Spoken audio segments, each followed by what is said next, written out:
दोस्तों शाम के तकरीबन 6 बजे के आसपास का वक्त हो रहा होता है।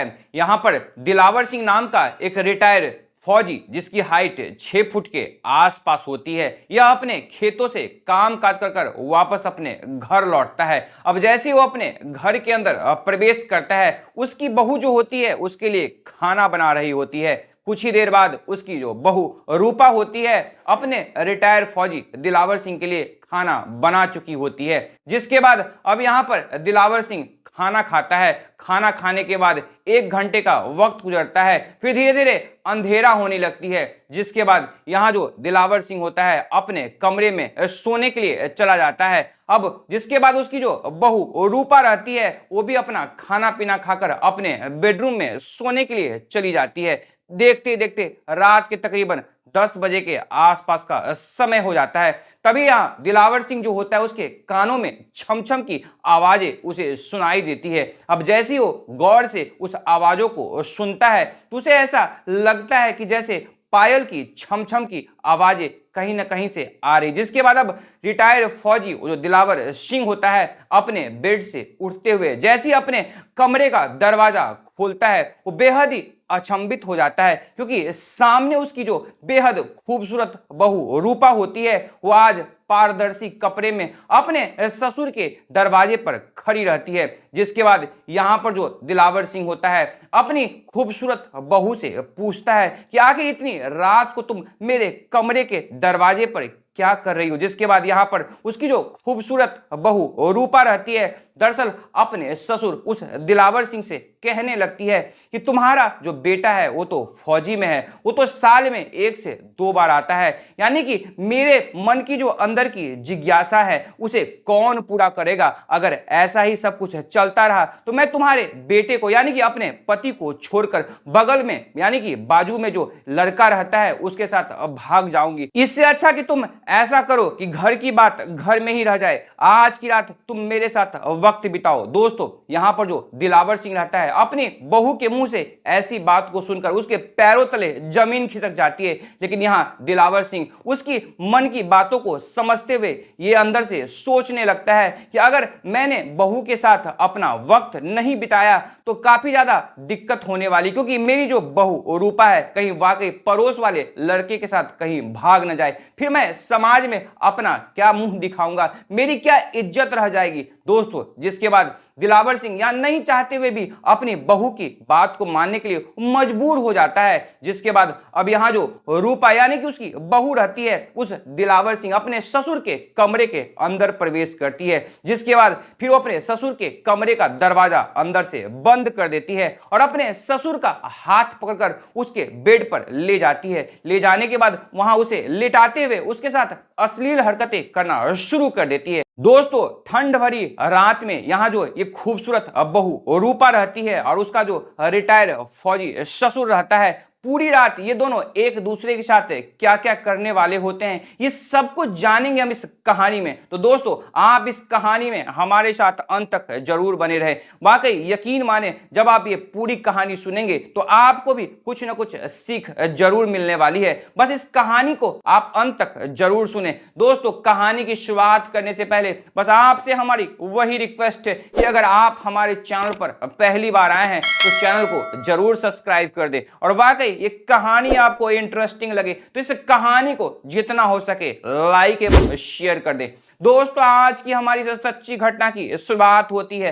उत्तर प्रदेश के सहारनपुर जिले से, और उसी उत्तर प्रदेश के सहारनपुर में रहने वाली रूपा जिसकी शादी 2 साल पहले ही हुई थी। दोस्तों उसकी शादी के बाद वो घर में अपने ससुर के साथ ही रहा करती थी, क्योंकि उसका जो पति होता है वो फौज में रहता है। दरअसल रूपा अपने पति के न रहने पर अंदर से बेहद ही टूटी टूटी सी रहने लगी थी, क्योंकि उसका जो पति रहता था साल में 1 से 2 बार ही आया करता था, जिसके कारण रूपा सारी सारी रात करवटें बदल बदल कर अपने रातों को गुजारा करती थी। लेकिन रूपा जहां रहती थी उसके बगल में ही एक हैंडसम और नौजवान लड़का भी उसका पड़ोसी रहा करता था। यहाँ जो रूपा रहती है वो उस लड़के की तरफ आकर्षित होना शुरू हो जाती है, लेकिन रूपा मन ही मन सोचती कि आखिर वो फौजी की बीवी है, अगर उस लड़के के साथ अगर वो कुछ करती है तो आखिर गांव में समाज में उसकी और उसके पति का यानी कि उसके घर वाले का क्या ही इज्जत बच जाएगी, जिसके कारण रूपा जो रहती है अपने कदम को बहकने से पहले वो 100 बार सोचती है। फिर दोस्तों आखिर एक दिन ऐसा भी आता है जहां पर रूपा मजबूर हो जाती है कि उसके मन की जो भी जिज्ञासाएं हैं, उसकी मन की जो भी इच्छाएं हैं, आखिर उसे पूरा करेगा तो कौन करेगा। इधर जो रूपा का अपना ससुर रहता है वो भी रिटायर फौजी रहता है जिसका नाम दिलावर सिंह होता है। दोस्तों अब शाम के तकरीबन 6 बजे के आसपास का समय हो रहा होता है। उसका जो रिटायर फौजी ससुर होता है वो खेतों से काम काज कर वापस घर लौटता है, जहां रूपा अपने ससुर के लिए खाना बना रही होती है। कुछ ही देर के बाद वो जो रूपा रहती है अपने ससुर के लिए खाना बना चुकी होती है, जिसके बाद यहां पर जो दिलावर सिंह इसका ससुर होता है वो खाना खाने के लिए बैठता है, खाना खा लेता है। तकरीबन 1 घंटे के आसपास का समय बीत जाता है। यहां अंधेरा और भी ज्यादा गहराने लगती है, जिसके बाद ये दिलावर सिंह रिटायर फौजी अपने कमरे में सोने के लिए यानी कि आराम करने के लिए चला जाता है। यहां रूपा उसकी जो बहू रहती है वो भी अपना खाना पीना खाकर अपने बेडरूम में सोने के लिए चली जाती है। लेकिन रूपा को आज की रात नींद नहीं आ रही थी, क्योंकि बार बार उसे अपने पति की याद आ रही थी। फिर बगल में पड़ोस में रहने वाले उस हैंडसम लड़के की भी याद आ रही थी, यानी कि इसी बेचैनी में उसे नींद नहीं आ रही थी। दोस्तों देखते देखते रात के तकरीबन 10 बजे के आसपास का समय हो जाता है, जिसके बाद जो दिलावर सिंह यानी कि वो रिटायर फौजी रहता है उसकी कानों में कुछ छम छम की आवाजें सुनाई देती है। अब जैसे ही दिलावर सिंह उस आवाजों को गौर से सुनता है तो उसे मानो ऐसा लगता है किसी की पायल की छम छम की आवाजें आ रही, जिसके बाद दिलावर सिंह अपने बेड से उठता है और अपने कमरे का दरवाजा जैसे खोलता है, सामने अपनी खूबसूरत बहू को देखते हुए दंग रह जाता है। कैसे उसकी बहू आज पारदर्शी कपड़ा पहन रखी थी। जिसके बाद वहां पर जो दिलावर सिंह होता है अपनी बहू से पूछता है कि आखिर इतनी रात को तुम यहाँ क्या कर रही हो। जिसके बाद यहाँ पर जो रूपा रहती है अपने ससुर उस दिलावर सिंह से कहने लगती है कि तुम्हारा जो बेटा है वो तो फौज में साल में 1 से 2 बार ही आता है, आखिर मैं अपनी जो जिंदगी है वो काटूं तो कैसे काटूं। मेरे मन के अंदर भी अपनी कुछ जिज्ञासाएं हैं, अपनी कुछ इच्छाएं हैं, आखिर उसे पूरा करेगा तो कौन करेगा। देखो ऐसा ही अगर चलता रहा तो पड़ोस वाला जो लड़का है मैं उसके साथ भाग जाऊंगी। इससे बेहतर है कि आज की रात अगर तुम मेरे साथ वक्त गुजार लेते हो तो घर की बात घर में ही रह जाएगी। दोस्तों अब जैसी दिलावर सिंह यानी कि रिटायर फौजी अपनी बहू के मुंह से ये सारी बात सुनता है तो उसके पैरों तले जमीन खिसक जाती है। लेकिन यहाँ जो दिलावर सिंह रहता है वो भी चूंकि उम्र दराज रहता है, उसके पास भी अपना तजुर्बा होता है। वो मन ही मन सोचता है कि आखिर मेरी बहू की भी तो मजबूरी है, मेरा जो बेटा है अगर यहाँ नहीं है तो मेरी बहू आखिर अपनी इच्छाओं को पूरा करवाए तो किससे करवाए। दोस्तों जिसके बाद यहां पर जो दिलावर सिंह होता है अपनी बहू की बात को मानकर, हालांकि वो तो अंदर से बेहद मजबूर हो चुका रहता है क्योंकि उसकी बहू ने उसे ये चीज बता रखा था कि अगर तुम मेरे साथ वक्त नहीं गुजारते हो तो मैं पड़ोस वाले लड़के के साथ भाग जाऊंगी। दोस्तों इसी मजबूरी के कारण यहाँ जो दिलावर सिंह होता है अपनी बहू की बात को मान जाता है। जिसके बाद यहाँ रूपा खुश होते हुए वो अपने ससुर के कमरे के अंदर प्रवेश करती है और खुद से ही ससुर के कमरे का दरवाजा अंदर से लॉक कर देती है।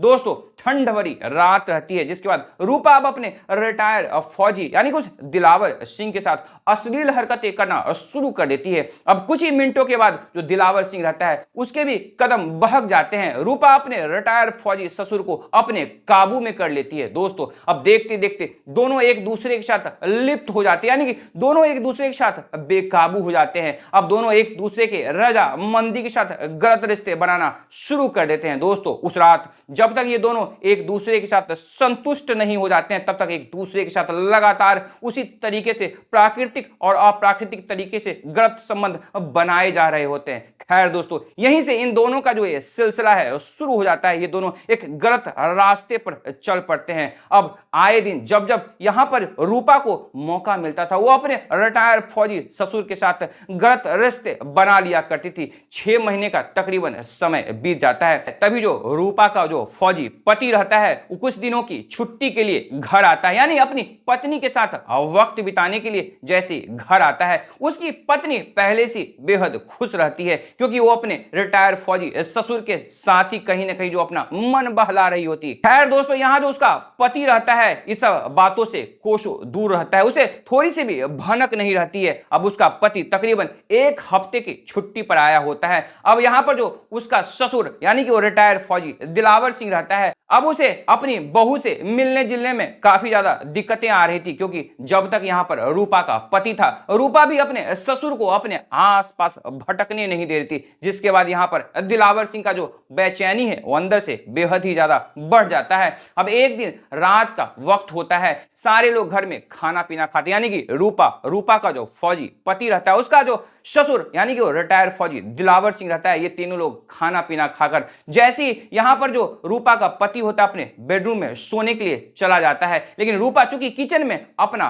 काम खत्म कर रही होती है, तभी पर यहाँ उसका जो रिटायर फौजी ससुर दिलावर सिंह होता है अपनी बहू को पीछे से पकड़ लेता है और उसे कहने लगता है कि जब से मेरा बेटा आया यानी कि तुम्हारा पति आया तब से तुम मुझे अपने आसपास भटकने नहीं दे रहे हो। जिसके बाद यहाँ पर जो रूपा होती है अपने ससुर को समझाने लगती है कि बस कुछ ही दिनों की तो बात है, जैसे ही मेरा पति यानी तुम्हारा बेटा वापस से फौज के नौकरी पे चला जाएगा तब मैं और तुम जैसे तुम चाहोगे वैसे ही होगा। लेकिन यहाँ जो उसका ससुर दिलावर सिंह होता है वो अपनी बहू की एक बात नहीं मानता है। वो दरअसल कहता है कि आज की रात तुम्हें मेरे पास आना ही होगा। जिसके बाद अपने ससुर के जिद के आगे यहाँ जो उसकी खूबसूरत बहू रूपा रहती है वो भी अपने ससुर की बात मान जाती है और कहती है कि जैसे ही तुम्हारा बेटा सो जाएगा मैं दबे पांव तुम्हारे कमरे में आ जाऊंगी। दोस्तों ठीक वैसा ही होता है। रूपा का जो पति रहता है अब आधी रात को जैसी गहरी नींद में सो जाता है, वैसी रूपा दबे पांव अपने कमरे से बाहर निकलती है और बाजू में ही अपने ससुर के